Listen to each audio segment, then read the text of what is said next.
Olá, bom dia pessoal. Espero que vocês estejam aí conseguindo me acompanhar aqui. E a gente vai começar aqui então o nosso momento aqui de reflexão sobre a Páscoa.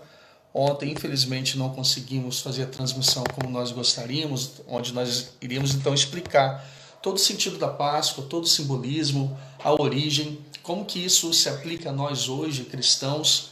E a gente vai começar esse momento então aqui fazendo isso. E eu queria orar, pedindo a direção de Deus, para que esse tempo possa ser um tempo muito proveitoso para todos nós e todos nós possamos entender realmente o sentido da Páscoa.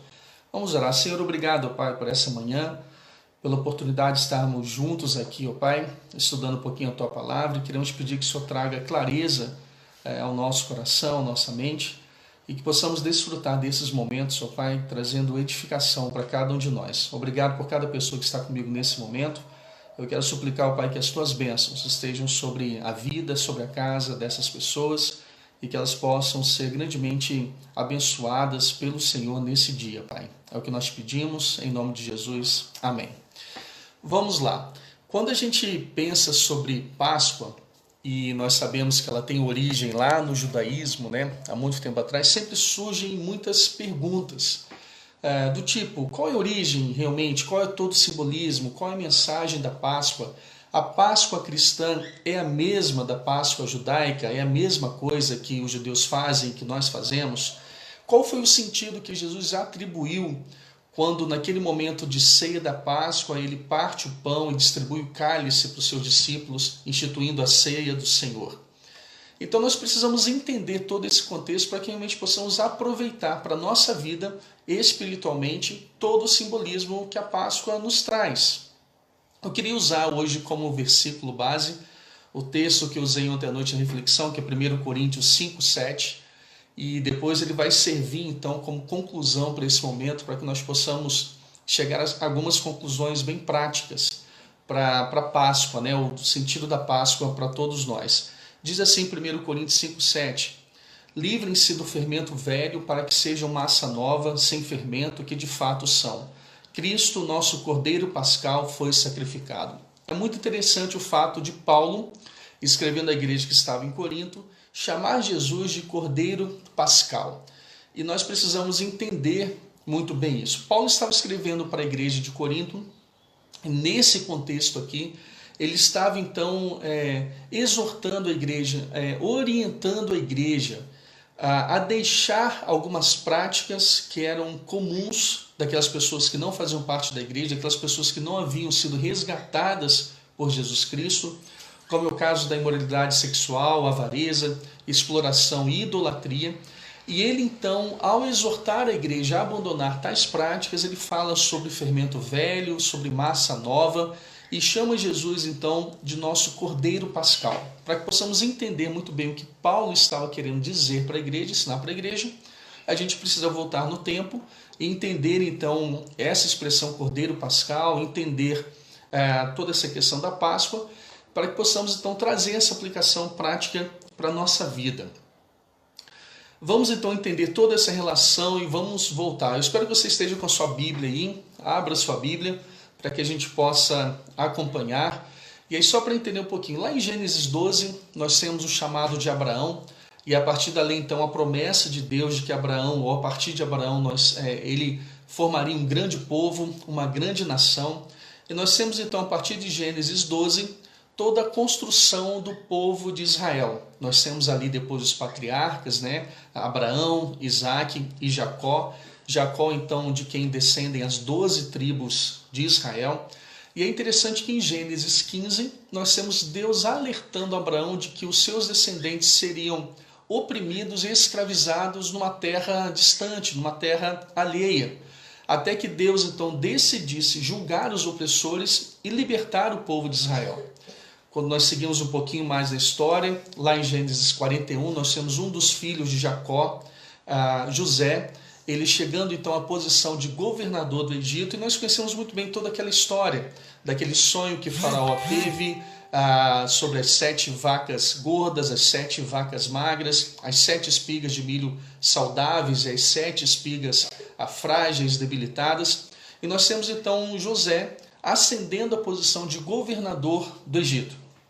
Logo na sequência, nós temos então toda a família de Jacó, seu pai, migrando da terra de Canaã para o Egito. Depois de um longo tempo, então, toda aquela geração já havia morrido, e chega então ao trono um faraó que não conhecia a história de José, não sabia o que José havia feito, não sabia de toda a bênção que José havia sido para o povo, não apenas o povo de Israel, para os descendentes de Jacó, mas para toda a terra do Egito e toda aquela nação. E esse faraó, então, ele lá em Êxodo 1, de 1 a 22, ele percebe que o povo de Israel era muito numeroso, muito forte, e tem medo então de que aquele povo se rebele, faça alguma aliança com alguma nação inimiga, e então tomasse o controle do Egito, e o faraó então decide oprimir e escravizar o povo de Israel.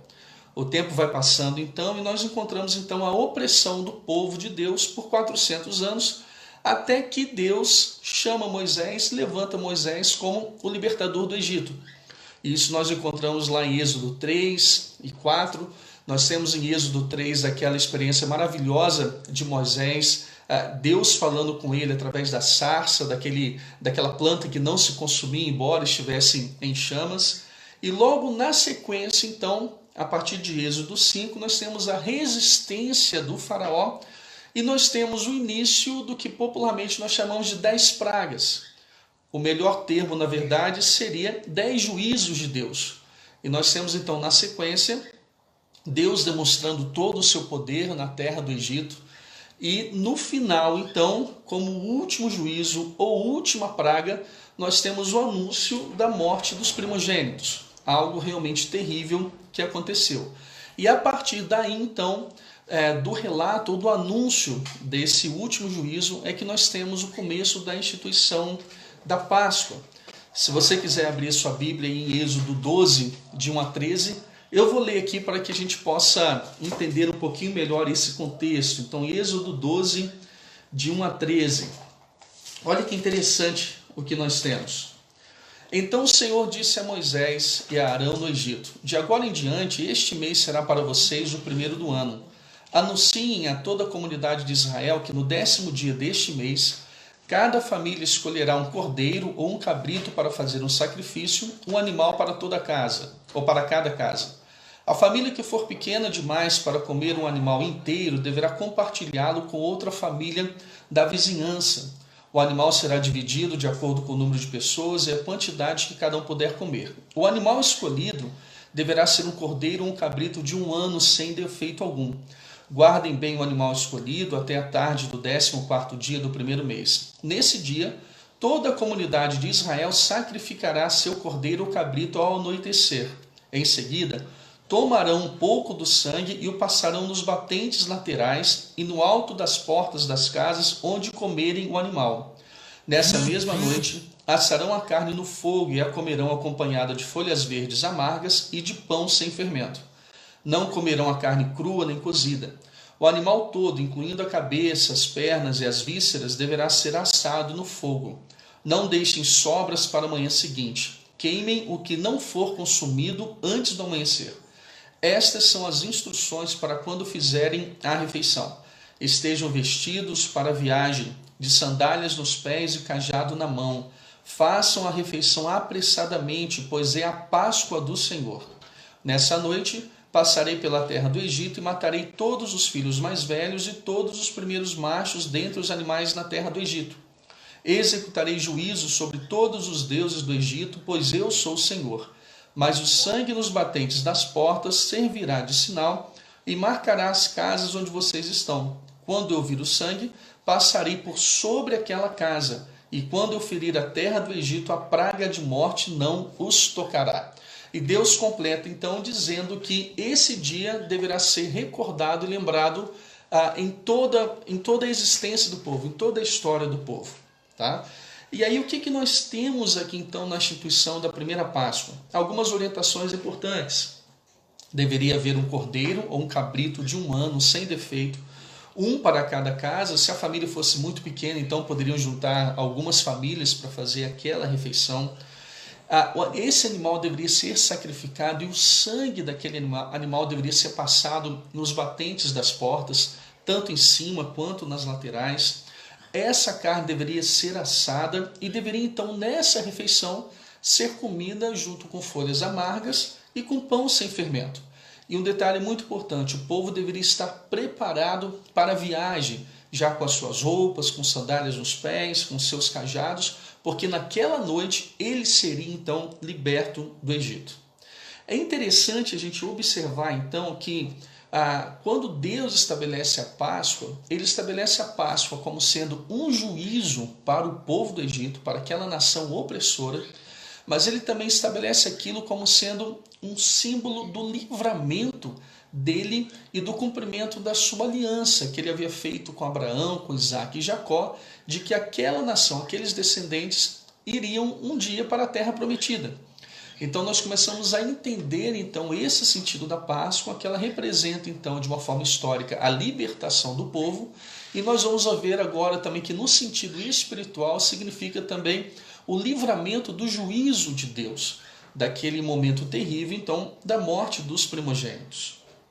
O nome Páscoa, ele decorre de uma palavra que nós encontramos em Êxodo 12:13, em que ele diz então que quando Deus passasse ou passou pela terra do Egito e visse então a marca do sangue nos batentes das portas, ele então saberia que ali havia alguém do seu povo que havia confiado na sua promessa e Deus então passaria por cima daquela casa. Páscoa então vem da palavra hebraica pesar, que significa passar por cima, saltar, pular. Então esse é o sentido da palavra Páscoa. E o que nós encontramos então no relato de Êxodo 12:13 é que Deus então, ao vir o sangue nas portas, ele passava por cima daquela casa. E aquela casa então estava preservada daquele juízo terrível que era a morte dos primogênitos. A partir então daquele momento, todos os anos os judeus se reuniam para relembrar então o livramento da escravidão do Egito e também a salvação que Deus havia provido através da morte do sacrifício daquele cordeiro. O que nós temos então na sequência como instituição das festas é que Deus estabelece então essa festa anual, a festa da Páscoa, que era celebrada em apenas um dia, em uma noite, e nós temos logo na sequência, nos próximos 7 dias, a festa dos pães sem fermento, na qual então o povo deveria passar uma semana sem comer pão com fermento. E isso tinha um simbolismo muito grande, que era para que eles lembrassem então toda aquela pressa, ou a forma apressada com que eles saíram do Egito. Um pouco mais para frente a gente vai ver que o pão sem fermento, ou fermento ao longo da Bíblia, ele passa a simbolizar pecado, e aí a gente vai entender um pouquinho melhor sobre isso. Então todo esse período, naquela noite da Páscoa e os 7 próximos dias, na festa dos pães, era considerado como sendo um grande período e até entendido como sendo uma festa só, a festa da libertação do povo do Egito. Em alguns momentos na Bíblia, nós vamos encontrar então todo esse período que envolvia a Páscoa e os pães sem fermento como sendo a festa dos pães, ou a festa da libertação. Então se você, quando estiver lendo a sua Bíblia sobre a Páscoa, entendendo esse momento, se você encontrar ali festa dos pães, ou dos pães sem fermento, ou dos pães asmos, você vai entender então que muitas vezes se refere a todo esse período que englobava aquela noite, que era a festa da Páscoa, e também todo aquele período da festa dos pães de uma semana, tá bom? Então foi nesse período que Jesus morreu. Foi nesse período que Jesus foi sacrificado, que Jesus foi crucificado na cruz do Calvário e depois no domingo ressuscitou, e nós vamos chegar nesse período também.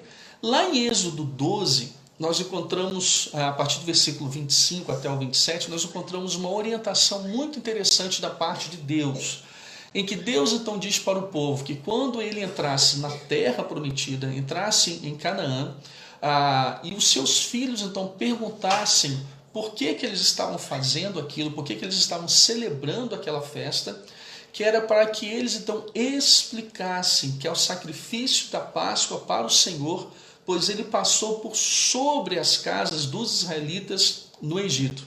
E embora tivesse então abatido os egípcios, poupou as nossas famílias. Então, o que Deus estava querendo dizer é o seguinte, é que aquela festa deveria ser explicada com detalhes todos os anos. E o que nós temos então na sequência daquela celebração anual da Páscoa e da festa dos pães sem fermento, é que enquanto o jantar da Páscoa se desenrolava, tendo ali o cordeiro, tendo as ervas amargas, tendo o pão, tendo o vinho, o chefe da família então deveria narrar para os seus filhos, para a sua família, o que havia acontecido para que aquilo permanecesse vivo, sempre na memória das próximas gerações, para que aquilo nunca fosse esquecido. Num determinado momento da história, aquele jantar de Páscoa ele passou a ser chamado de Seder. E aí dizem os historiadores que por volta de 550 a.C. foi então instituído todo um cerimonial para a Páscoa, uma sequência para cada coisa, para cada alimento, uma orientação específica para cada alimento, uma oração específica para cada momento da ceia da Páscoa.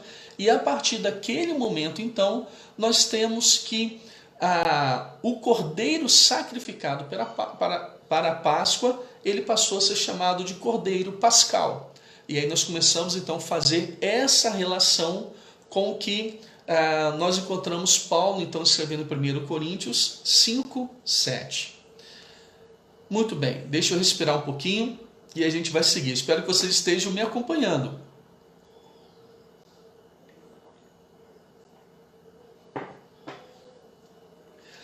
O que nós encontramos então dentro da história é que Jesus, nos evangelhos, nós temos o relato da última ceia. E quando fala então sobre última ceia, estava se referindo então à última ceia de Páscoa.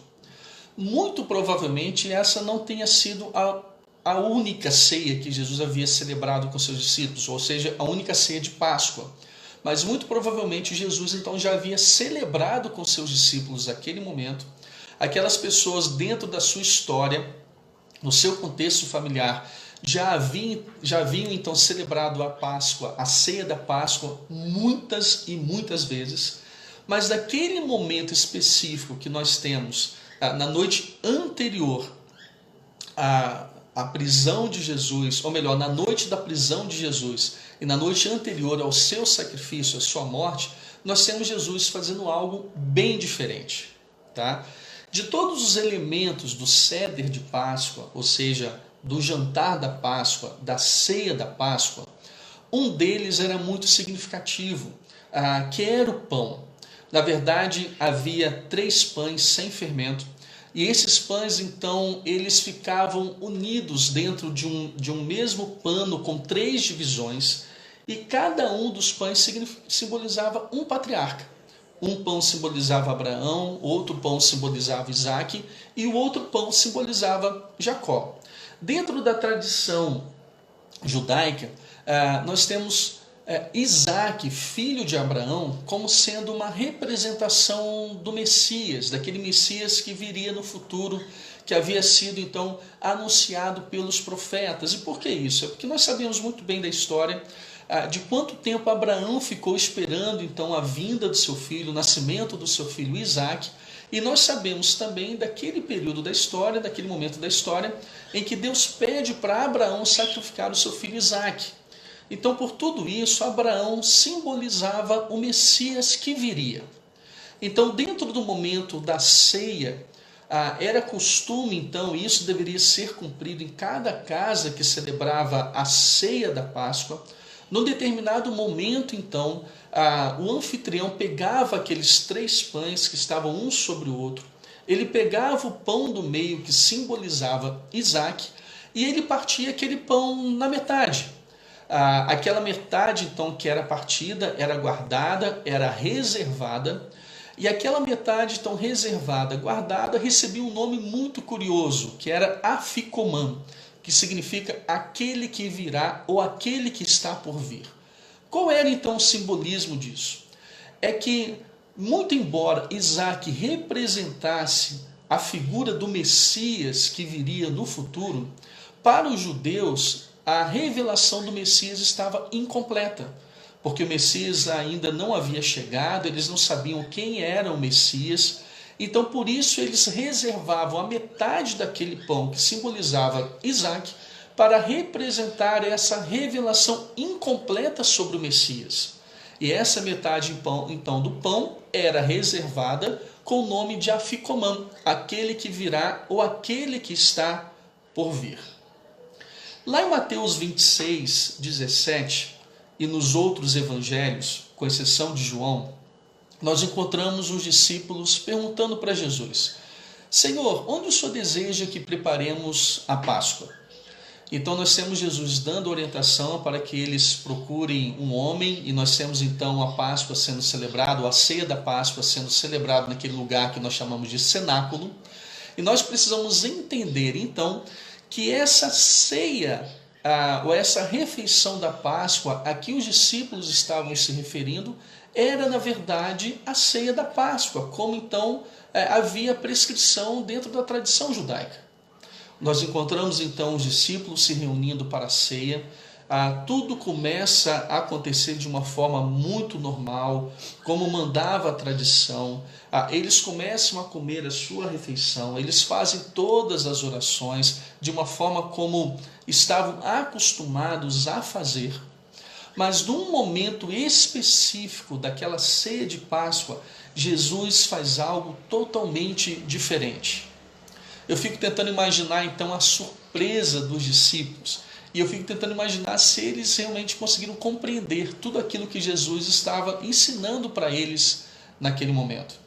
Vamos recapitular, vamos lembrar então que a ceia da Páscoa ela tinha um símbolo, um sentido histórico de libertação do povo da escravidão do Egito, e ela tinha também um sentido espiritual, que era o livramento dos primogênitos do juízo de Deus. Naquele momento, então, em que Jesus estava com os seus discípulos, naquele momento que a Bíblia chama de última ceia, ou seja, última ceia de Páscoa, Jesus, então, faz algo totalmente diferente. E os evangelhos, então, lá em Mateus 26, em Marcos 14 e Lucas 12, relata que Jesus, então, pega o pão, parte o pão e distribui entre os seus discípulos, dizendo o seguinte: olha, este pão é o meu corpo que é partido por vocês. Os historiadores, então, vão dizer de uma forma muito tranquila que esse pão que Jesus havia, então, utilizado para repartir entre os discípulos era aquela metade que havia sido reservada, que recebia o nome de Aficomã, que simbolizava, então, a revelação incompleta do Messias. E quando Jesus, então, pega aquele pão que representava essa revelação incompleta do Messias e o parte entre os discípulos, Jesus estava querendo dizer para os discípulos o seguinte: olha, toda essa revelação que vocês estavam aguardando, tudo isso que a lei, que os profetas falavam sobre o Messias que viria no futuro, está sendo cumprido agora na frente de vocês. Eu sou o Messias. Eu sou aquele sobre quem as Escrituras falam durante todo esse tempo. Eu sou a revelação completa do Messias. Então, quando Jesus distribui aquele pão aos seus discípulos, ele faz até uma referência ao que nós temos lá, por exemplo, Isaías, sobre o servo sofredor, em que ele seria pisado, ele seria moído pelas nossas transgressões. Os discípulos então recebem aquele pão, talvez ainda não entendendo tudo que Jesus estava querendo ensinar, mas o que nós temos de uma forma muito clara é que Jesus estava trazendo um outro simbolismo para aquele pão. Jesus não estava querendo dizer mais que aquele pão estava simbolizando a saída apressada do Egito. Jesus estava querendo dizer que a partir daquele momento, aquele pão simbolizaria a sua morte na cruz, o seu sacrifício, o seu sofrimento. Ele então era o cumprimento de toda a profecia bíblica acerca da vinda do Messias. Ele era o Messias prometido. Nele estava então se cumprindo toda a profecia sobre o Messias. Foi essa mensagem que Jesus quis passar para os seus discípulos. A Bíblia então relata que na sequência Jesus pegou o cálice de vinho, Muitos historiadores vão dizer que esse vinho, ou a esse vinho era acrescentada água morna para simbolizar o sangue do cordeiro que havia sido então derramado no Egito e passado nos batentes das portas. Jesus pega esse vinho e distribui entre os seus discípulos e diz o seguinte: olha, esse cálice é o símbolo da nova aliança. Queridos, quando nós voltamos na história do povo de Israel, nós percebemos que uma aliança havia sido feita por Deus com o seu povo. Deus havia prometido então levar o povo até a terra prometida, e mais especificamente lá no Sinai, com Moisés, nós temos Deus apresentando então as leis, os mandamentos para o povo. Deus então havia celebrado uma aliança com o seu povo, uma aliança que envolvia uma promessa de estabelecimento numa terra prometida. Jesus agora estava dizendo para os discípulos o seguinte: olha, da mesma forma que lá no passado o sangue daquele cordeiro na noite da Páscoa foi derramado para assegurar o cumprimento daquela aliança que Deus havia feito com seus antepassados, de tirar vocês de uma terra e levar vocês para uma terra que mana leite e mel, uma terra especial. O meu sangue que será derramado, ele então está concretizando essa nova aliança com um novo simbolismo, um simbolismo ainda maior, que não se refere apenas ao livramento do juízo de Deus, da morte dos primogênitos, mas que simboliza o livramento da condenação eterna. Jesus então distribui aquele vinho aos seus discípulos, eles bebem aquele vinho, e na sequência então nós temos eles encerrando a ceia, Jesus saindo para o Getsêmani, quando ele é preso então, e depois passa pelo julgamento e depois chega até a sua crucificação. Talvez os discípulos não tenham entendido o que Jesus estava querendo ensinar para eles, mas o que nós percebemos aqui é que naquele momento Jesus simplifica o ritual da ceia de Páscoa, mas ele também amplifica, ou ele amplia então todo aquele sentido da Páscoa. A Páscoa para os judeus tinha um sentido mais histórico, de uma lembrança do livramento de Deus da escravidão do Egito. Tinha um sentido espiritual, sim, do livramento então do juízo de Deus sobre os primogênitos na terra do Egito. Mas Jesus agora estava trazendo um simbolismo histórico e espiritual muito maior e muito mais amplo. Jesus estava querendo dizer então que Deus estava agora propondo para eles não apenas o livramento da escravidão do Egito, mas o livramento da escravidão do pecado, de tudo aquilo então que os escravizava, que os prendia a esse mundo, de tudo aquilo que os afastava do relacionamento com Deus. E dentro de um sentido espiritual, Jesus estava dizendo o seguinte, que o sangue dele, assim como o sangue do cordeiro no Egito, foi capaz de livrar os primogênitos da morte, porque Deus passou por cima daquela casa, por sobre aquela casa. O sangue de Jesus agora estava celebrando a nova aliança, de tal modo que todo aquele que tivesse a marca desse sangue, não mais nas portas da sua casa, mas no seu coração, estava livre do juízo eterno de Deus, gerado por causa do nosso pecado. Jesus então ele simplifica todo o sentido, todo o ritual da ceia da Páscoa, e ele estabelece para nós agora como memorial a ceia do Senhor. É por isso então que nós não celebramos a ceia da Páscoa, mas a ceia do Senhor. É por isso que nós não trazemos para esse momento de ceia aqueles elementos como o cordeiro, as ervas amargas, mas nós então utilizamos apenas o pão e o vinho, porque eles são símbolo da nova aliança feita por Deus com todos nós.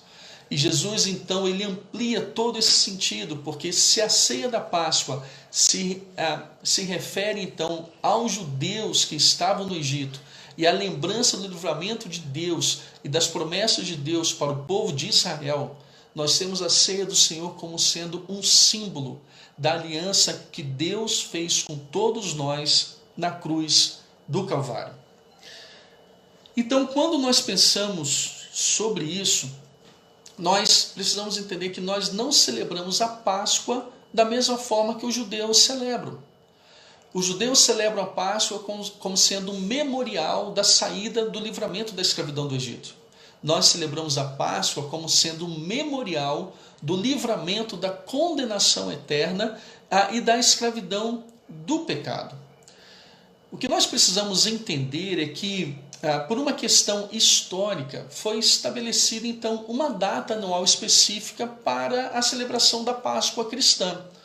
Muitas pessoas acabam discutindo se nós poderíamos usar esse nome Páscoa, porque ele se refere então ao que nós temos lá no Egito. Queridos, eu acredito o seguinte, que mais do que um preciosismo com relação a questões históricas, a Páscoa traz para nós um simbolismo muito maior, que é a vida, o livramento, o perdão dos pecados que nós temos em Jesus Cristo. Nós, quando celebramos a Páscoa, nós não estamos celebrando uma data ou um evento. Nós estamos celebrando uma pessoa que é Jesus Cristo, o Cordeiro Pascal. Então, para mim, com sinceridade, não importa se há uma data específica para a Páscoa ou não, se nós podemos chamar ou não de Páscoa, porque o que nós estamos celebrando é reservando uma data, então, no ano para lembrar do sacrifício de Jesus Cristo. Quando nós olhamos para a história, nós percebemos então que Jesus Cristo foi sacrificado, foi morto nesse período da Páscoa judaica. Então, a meu ver, não há nenhum problema nós temos uma data no ano que seja próxima à data do sacrifício da morte de Jesus Cristo, para que nós voltemos então os nossos pensamentos para o que ele fez por nós. O grande problema então é passar por esse período sem que entendamos todo o seu simbolismo e todo o seu significado. É passar por esse período, por essa data tão especial, pensando que ela se refere então ao momento em que nós compartilhamos e nós trocamos chocolate. O que nós precisamos entender é que o período da Páscoa nos traz a oportunidade para relembrar tudo aquilo que Deus fez por nós através de Jesus Cristo. E o que Jesus fez por nós é algo impressionante, porque ele, ao morrer na cruz do Calvário, ao derramar o seu sangue, ele celebra a nova aliança feita com Deus perante todos nós. Ao derramar o seu sangue na cruz do Calvário, Jesus então assegura o perdão dos nossos pecados e o livramento do juízo eterno de Deus. Quando nós chegamos então no domingo glorioso da Páscoa, que Jesus então ressuscita dos mortos, nós temos ali então a garantia daquela promessa de Deus de que todo aquele que crê em Jesus vai viver com ele na eternidade e herda então a vida eterna. Deus então, ele decidiu naquele momento entregar Jesus, o seu filho, para morrer no nosso lugar, porque ele sabia que não havia outra forma de termos o perdão dos nossos pecados e a vida eterna assegurada. Eu já estou concluindo esse momento aqui, mas eu quero ainda trazer algumas coisas para vocês, para já partirmos para a conclusão.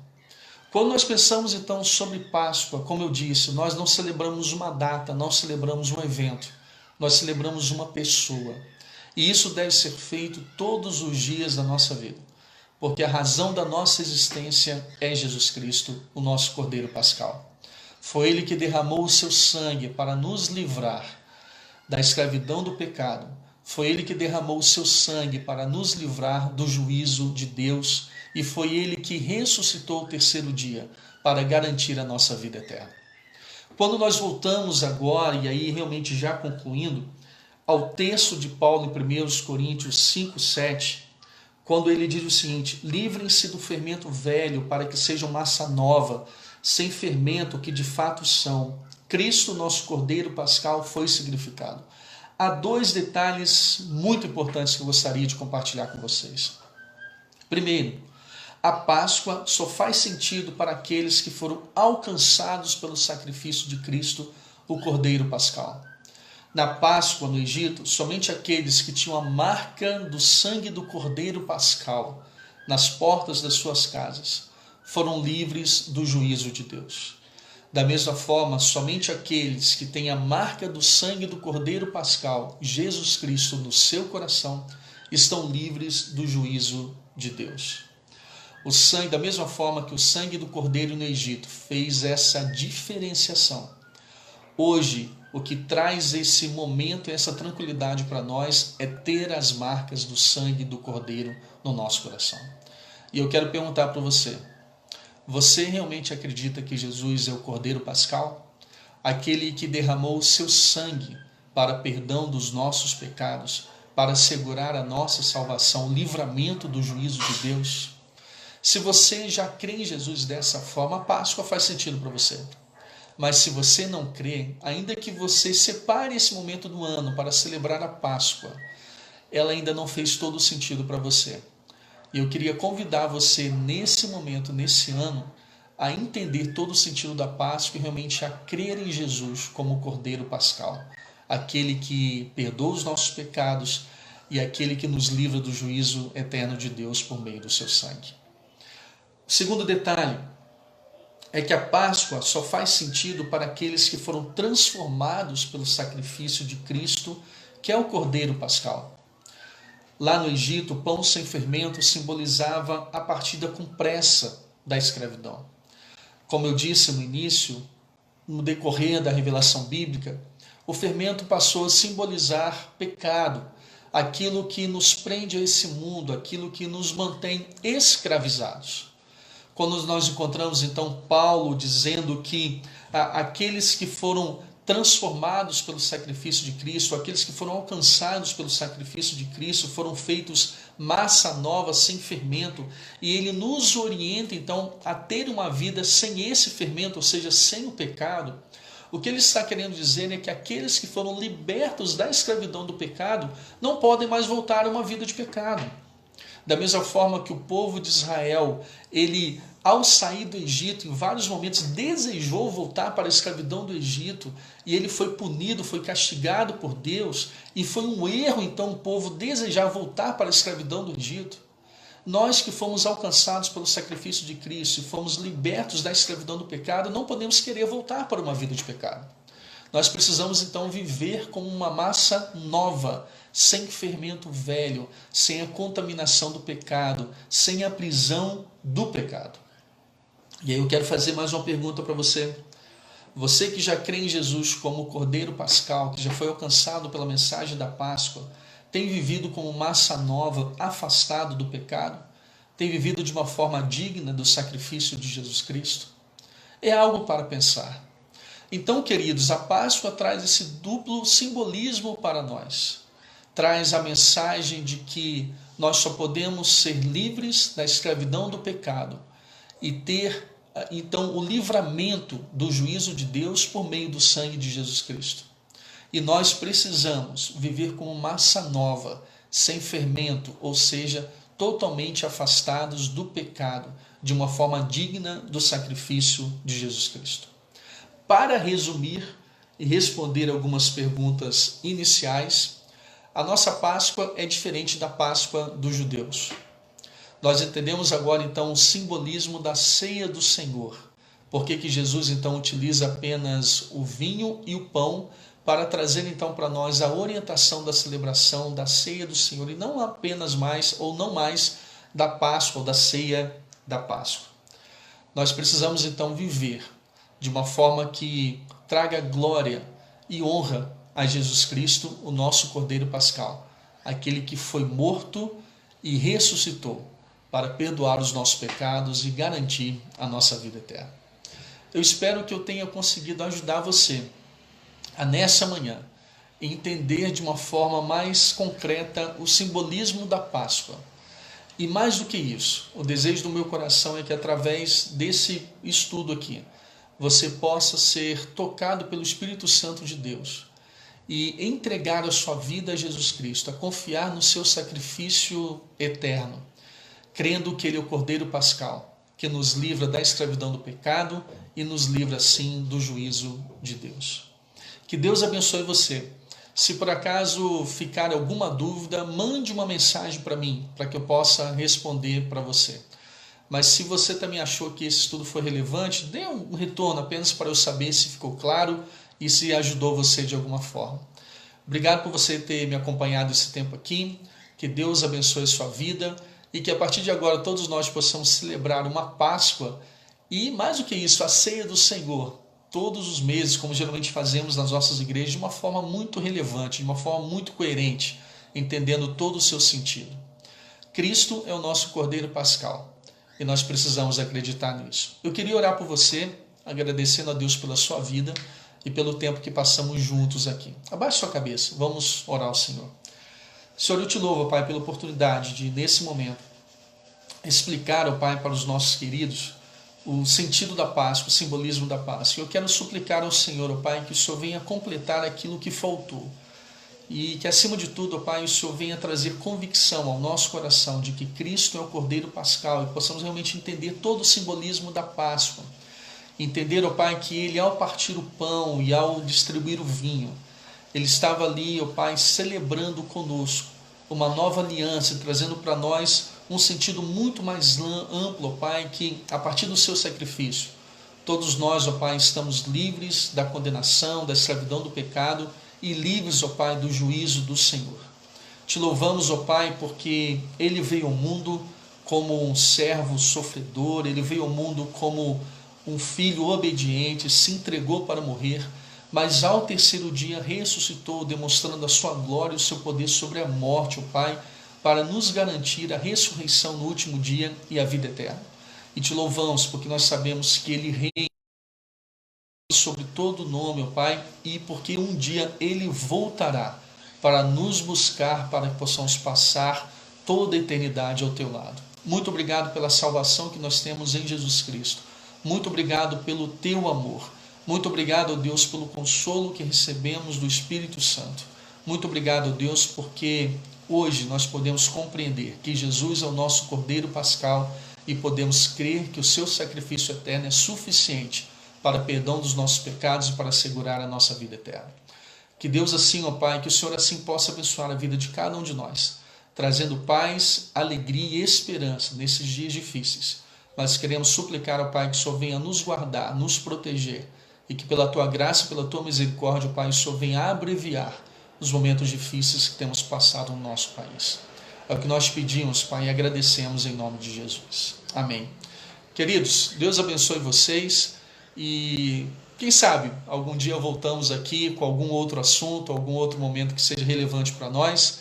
E se você quiser nos acompanhar na próxima vez, vai ser muito bem-vindo. Prazer estar com vocês nessa manhã. Deus abençoe e até a próxima.